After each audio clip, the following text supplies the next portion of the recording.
Hi and welcome everyone. I have a really interesting speaker lined up for you. So we're still on the subtopic sparking innovation.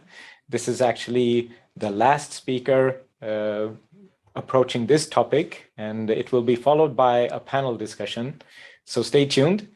Next speaker up is Dirk Voelkel. He is the VP of Innovation at Cytiva, and he's going to talk about how you can drive innovation with internal expertise, how to empower small co-founder teams to drive innovation. So thanks, Dirk, for joining, and welcome on stage. Well, thank you, Rian, for the introduction and also for the invitation to speak here. It's a really nice setup of speakers, and I'm very much looking forward to also the panel discussion together with Gunnar and Lotta. But for all people that are joining live, if you have questions, I should be able to see them while I'm presenting. So if you have questions, please don't hesitate to ask me questions. So yeah, I'm very pleased to present here on how Cytiva is driving innovation with internal expertise and in a virtual world. You can see here a screenshot actually of an event that we did. It was an investor panel of our event that I will talk about. And I'm presenting here from Germany on the screen together with our head of communication. She is in Stockholm, to our CEO and our head of sustainability. And the CEO was in London and the head of sustainability in Paris. So we had other people joining from the US. So it works in a virtual world.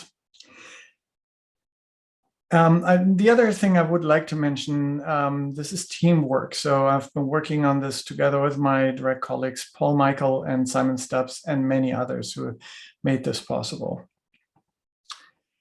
But first of all, a few words about Cytiva.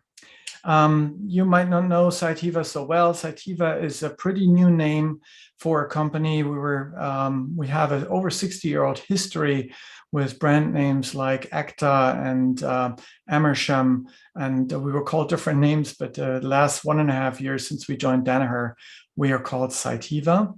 We have a very big presence in Uppsala, Sweden, but we're all across the world. And our vision is to create a world in which access to life-changing therapies transforms human health. And our mission in that is to advance and accelerate therapeutics. This has never been more important than the last 2 years when we were facing the pandemic. And even while we're really helping our customers, which are the pharmaceutical industry, to deliver product and particularly vaccines over the last 2 years, at the same time, we needed to stay on our toes and innovate. And I will talk about how we did this in a virtual world. Few things about our products so you get a sense to what we deliver, and Lotta touched on this a little bit. We have solutions for research, for labs. We have a very strong offering for bioprocessing. So everything that you need to produce biologicals. Lotta mentioned insulin and lots of cancer medicines and lots of other monoclonal antibodies. They are typically produced in bioreactors, as you can see here on the right-hand side. This is one of our products in a suite that is under clean room conditions to produce these kind of pharmaceuticals. We are in very modern, new ways of therapies like cell and gene therapies, which are providing life-changing therapies really to people with cancer.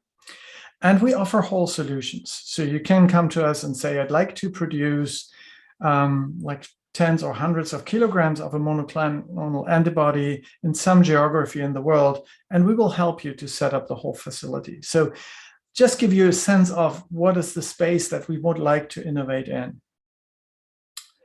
I mentioned here a few words, and I don't want to go through all of the details here. We're about 8,000 to 9,000 people globally, so very big global presence, and we are in a lot of the different therapies that our customers offer. But enough about Cytiva, much more about what Gunnar already touched on. How do we innovate in such a large organization? And the way we like to think about it is that we actually separate two parts. We, of course, need to deliver updates of products. We need to deliver new products. And the business requires this to be predictable. We have to run an R&D pipeline where we really know what we're doing and that we deliver on time so we can prepare our markets, and there are predefined needs by the business and by customers as well. That's a very strong R&D arm, and that's a lot of focus and investment that goes into that. But that needs to be fed by innovation. We need to make sure that we have focus on and are organizationally able to innovate and to discover. And that is different. It's much more transformational, where learning drives action. We want to be quick and iterative. We have to deal with a lot of uncertainty. And we need to search out for new customer needs. And there are 4 success factors that come into that, and they're overlapping what we already heard from Gunnar. Obviously, we need to align with a strategy, and we need to formulate the strategy often in a different way than we do with the R&D pipeline. We want to have a different kind of behavior. We need to deal with uncertainty. We need to have people who are willing to jump in, even if a project is highly uncertain, we don't know what the outcome is. We need to be tolerant to failure, because we will not be successful with our first ideas. We want to iterate and go through that. And all of that needs to be supported by processes and the rigor and an organization behind it. So that's a lot of what we set up as innovation management within the company. We're not doing this alone. We're actually working with a consultancy that is called Implement, and I stole this slide from them.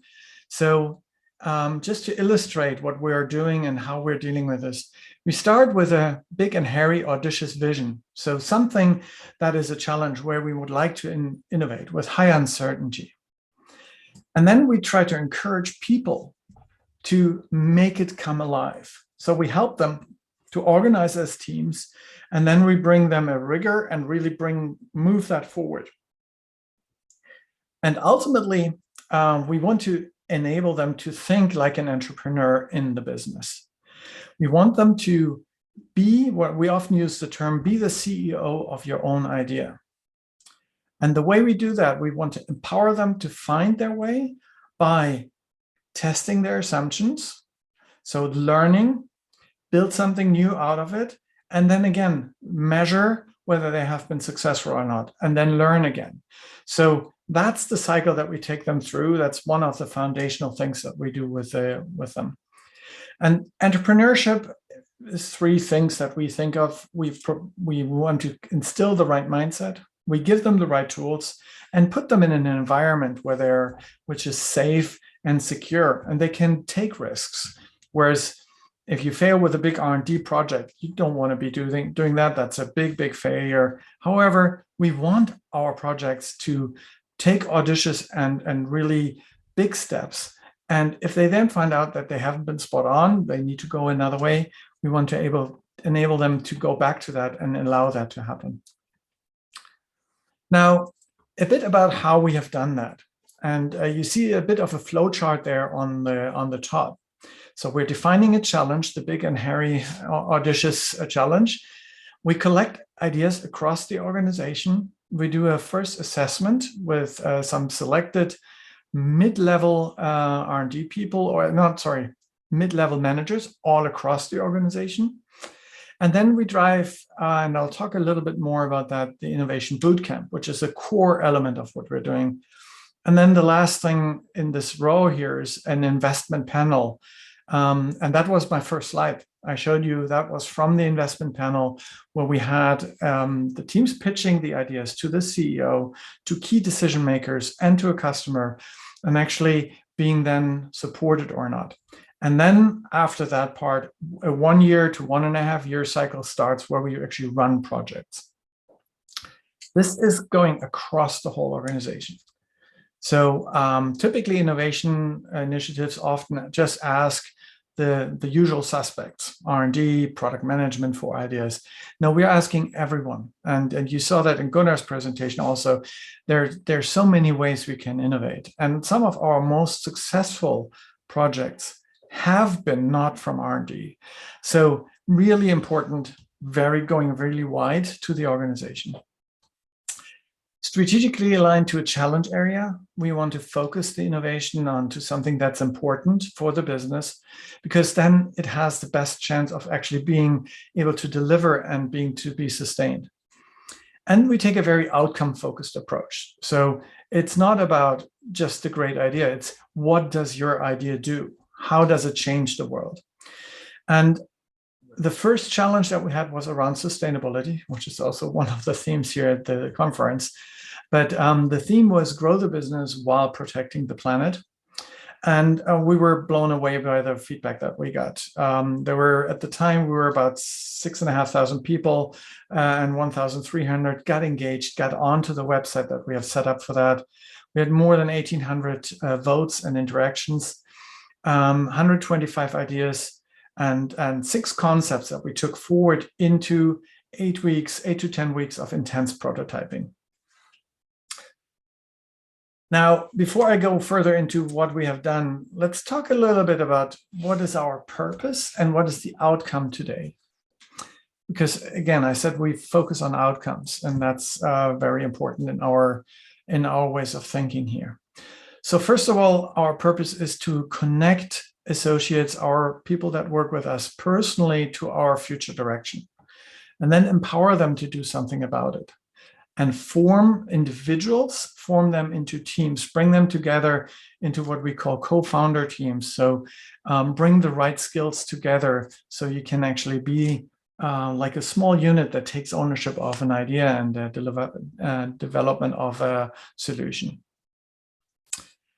Second thing here is to inspire engagement and excitement on all functions, all levels, and all types of innovations.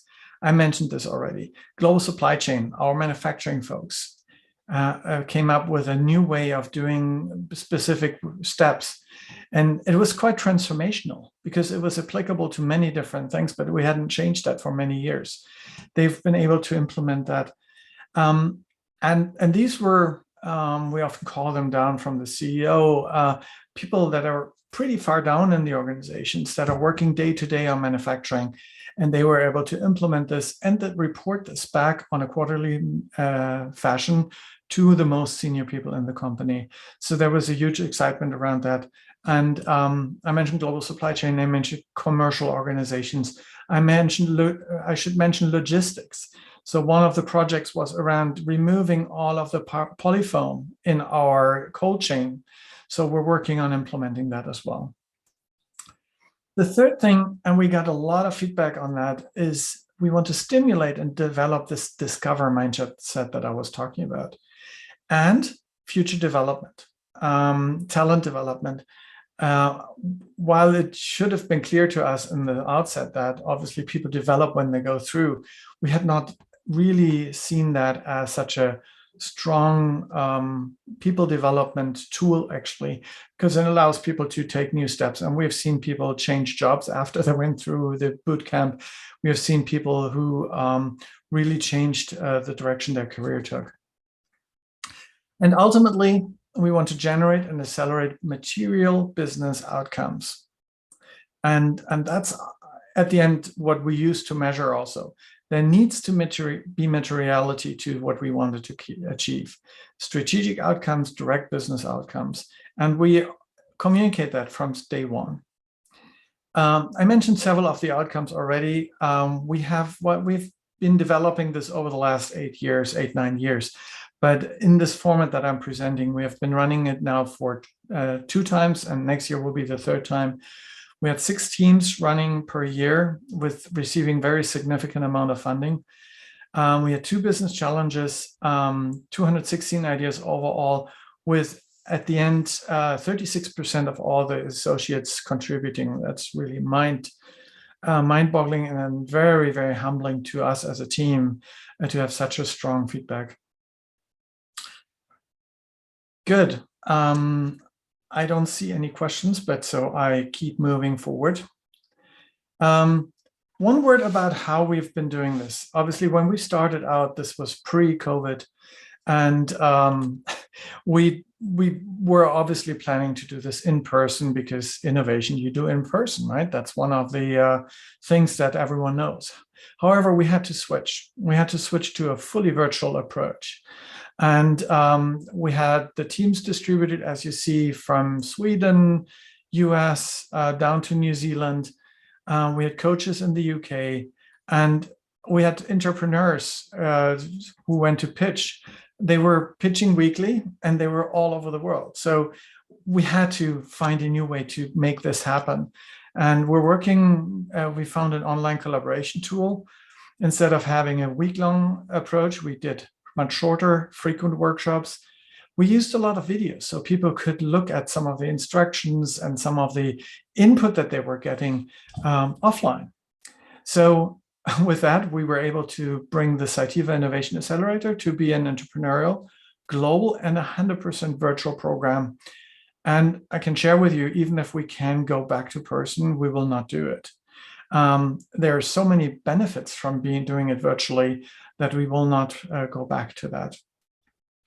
So we also innovated the process while we were doing it, and that was a great experience to do. Now, I mentioned this innovation bootcamp that we take through, and that's really one of the core things that we're doing when we have identified the idea, and we take 6 to 10 projects forward. And this is a very rigorous process. And I think structure and rigor is quite important. And when you move an idea forward, however, the way and the content can be very agile and changing, and you can take steps forward and sometimes you take steps backward. So it's not a linear process, it's very much circular. So how did we go about it? The first step is to define the customer, the target customer, and the problem. Be very clear on who do you want to sell to, be it internally or be it externally. The second would be to set up a vision and a business roadmap. What do you think is going to be your ultimate solution? But most importantly, what are the steps to get there? Because it's very easy to write up a unicorn that you want to get to eventually, but that you might never get to. It's not realistic. But what are the immediate steps that you can take? So you can actually show progress very soon and quickly. And that's one of the key successes that we had, was that the teams can show progress very quickly to senior managers. And with that, also, we were able to sustain the program. The third element is that we make people to think hard about their assumptions. When you write up a goal that you want to go to, you make assumptions implicitly about your customers, your technical capabilities, about the resources that you have, about the funding, about the business need. And we force them to set up a learning plan. What are the most critical assumptions? And how do you learn about that? And then is a break in the process where we allow them to test those assumptions. Really go out and test, talk to customers, internally, externally, proxy customers. So sometimes you cannot talk to customers if it's a very confidential idea, but there are people in the organization who talk to customers. Maybe they can give you answers. The next step then is that we had an interim investment panel where we have an interim check, are the projects on track? What are the ones that we want to take forward? Not every project got moved forward to the final pitches. And then the step after that is that we have that we really develop a business model and a pitch and a proposal to the business. When would they deliver what, and how much would it cost? And what is the expected outcome? And we put that into an investment contract and a pitch, which then gets presented to the investor panel. Again, that was the first page that I had. And then I must say we were very successful in getting money for investment, which then is ultimately driven forward in projects that are running now for 1.5 years in one case, and for the first round, and since about 6 months, not quite 6 months, 4 to 5 months, for the second round of projects. So that's the bootcamp, and I took a little bit more time on that because it's one of the inherent things that we do. I want to talk about one project specifically, which we went through with a first round of projects, just to make it very tangible. Like, we had this comparison to the car industry. The car industry obviously has models that are on the market today, but the car industry is developing concept cars that might never get onto the market how they are envisioned. But with implementing those, you are actually then learning about specific technology and features and capabilities that you can implement in your roadmap of car development. So while the concept car in itself might never come to the market, there's so many things that go into it. Now, obviously, we have also products on the market that are looking like this.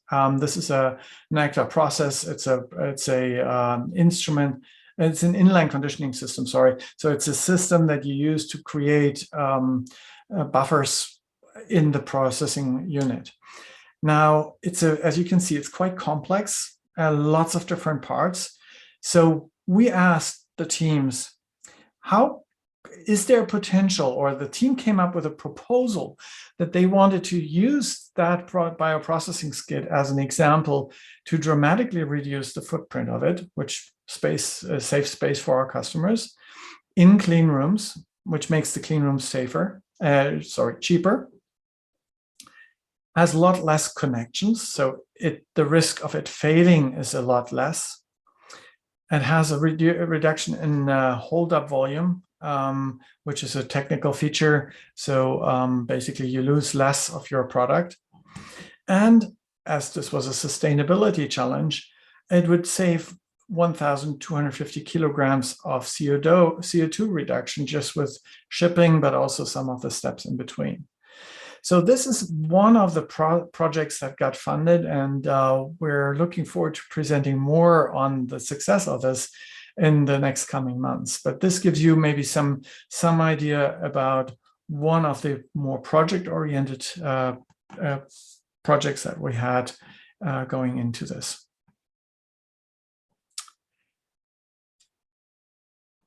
I'm starting to wrap up here already, and I cannot see any questions coming through. But if you have any, please send them through. I'm more than happy to join or answer them. Now, key takeaway messages from my presentation. First of all, innovation and discovery also works in large corporations. Our innovation accelerator is proof, and we can innovate in large organizations with a very focused effort and a very rigorous and structured process where we invest little things early. Our learning has been start with the people and empower the people. That is one of the sources of innovation. Obviously, the company also innovates by setting up strategic initiatives top down for new areas that we want to get into. But this process is really about identifying the internal sources of innovation and put them into reality. And the third thing is innovation is often classified as dreaming up new things, creativity, very unstructured. And while this is an important element, I'm a strong believer that by working through a rigorous process and some structure, it will help the teams to really formulate their ideas, get to better team alignment, identify assumptions that they are taking, and allow them to make progress into what they want to deliver and deliver business value. We're also often using the framework that you can see on the upper right: desirability, viability, and feasibility. We use this a lot, and the red spot is where we want to go to. Again, here's the team that I've been working with and that are very much also the brains behind this whole work: Simon Stubbs and Paul Michael. We will make our contact information available. Please feel free to reach out if you have any further questions. But first and foremost, I'm very much looking forward now, or in a few minutes, to go into the panel discussion around innovation. So thank you very much. I'm checking again. I don't see any questions that I have here. So with that, I'd like to close my presentation, and I'll see you on the investor panel. Thank you very much.